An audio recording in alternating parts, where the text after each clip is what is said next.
120 जाएंगे ना तो आपको तो मतलब आप मृत्यु को दावत दे रहे हैं। और अगर 4 व्हीलर जाते हैं तो चलाने के लिए तो आप चलाइए ना, अभिनंदन बन जाइए मोटरसाइकिल में लेके। लेकिन जो 4 व्हीलर दिया जाता है आगे विंड शील्ड देता है, जो अगवा शीशा होता है ना उसे क्या कहते हैं, विंड शील्ड। अगर विंड शील्ड नहीं रहेगा ना तो गाड़ी उतनी स्पीड चलिए नहीं पाएगी। 150 की स्पीड में अगर 4 व्हीलर चल रहा है तो आपको एसी चलाना पड़ेगा। अगर एसी नहीं चला के सोचेंगे कि मतलब शीशवा में से सांस ले ले, सांसों नहीं ले पाएंगे, इतना तेज हवा आएगा और बहुत ज्यादा टेम्परेचर क्या हो जाएगा, बढ़ जाएगा। अब वो इतनी तेजी से आता है कि उसका टेम्परेचर बहुत बढ़ जाता है, लगभग ये 3000 डिग्री सेल्सियस हो जाता है, इतना तेजी से वो प्रवेश करता है। 12 किलोमीटर प्रति सेकंड मिनिमम उसकी स्पीड होती है, 1 सेकंड में 12 किलोमीटर।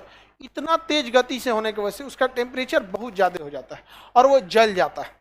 तो क्या हो जाता है, जल जाता है और जल के ऊपर ही खत्म हो जाता है और उसको जलने में बहुत कम समय लगता है। इतना टेम्परेचर 3000 डिग्री सेल्सियस में कोई जीव फटाक से जल जाएगा।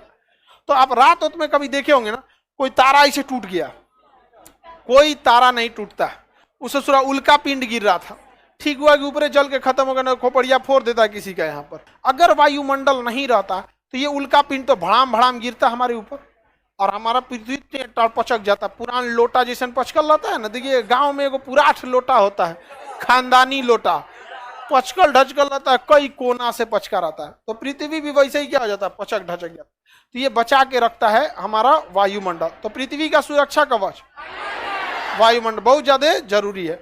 कोई भी चीज अगर पृथ्वी पर बाहर से अगर एंट्री करेगी तो टेम्परेचर कितना कर देगा, 3000 डिग्री, तो उसको सहने की क्षमता नहीं होती। कल्पना चावला का यान एंट्री कर रहा था ना, तो जब यहाँ से गया था तो हल्का सा उसमें एक ना जो बाहर उस टेम्परेचर को सहने के लिए जो कार्बन फाइबर लगाया गया था, हल्का सा क्रैक आ गया था।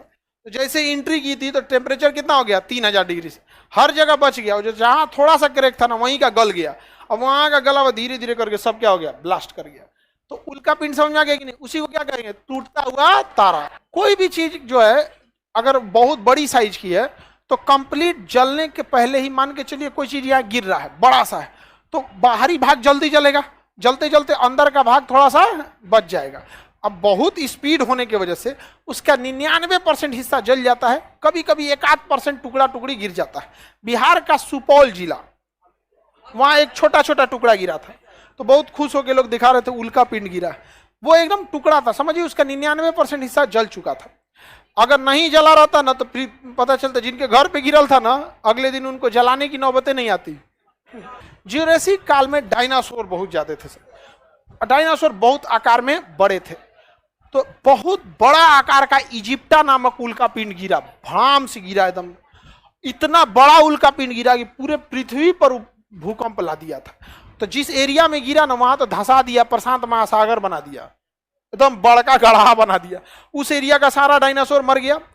और दहलने से ना पृथ्वी के अंदर का जो मैग्मा था, तो देखिए ध्यान से, गलती क्या हुआ कि ऐसे पृथ्वी, ये पृथ्वी है, इस साइड से गिरा उल्का पिंड, इतना दूर तो दहला दिया पूरी तरह से, समझ में आ गया कि नहीं। इधर का तो सारा चीज तहस नहस हो गया। और जब इधर से प्रेशर मारा ना तो इस साइड का ज्वालामुखी क्या हो गया, ब्लास्ट कर गया। इस साइड का ज्वालामुखी अब इधर से मारेगा तो इधर है ना ब्लास्ट करेगा, नहीं समझ में आ गया। इधर का ब्लास्ट किया और मैग्मा कहाँ उड़ गया, आसमान में, और उसके बाद सारा मैग्मा कहाँ गिर गया, पृथ्वी पर। तो इधर वाला डायनासोर वो भी मर गया और उधर वाला तो चपा के मर गया। और पूरे पृथ्वी पे उस समय जंगल था, सारे जंगल नीचे दब गए थे। अब ध्यान से देखिए, उल्का पिंड अब भारत का है, पृथ्वी के बाहर घूमता है कौन,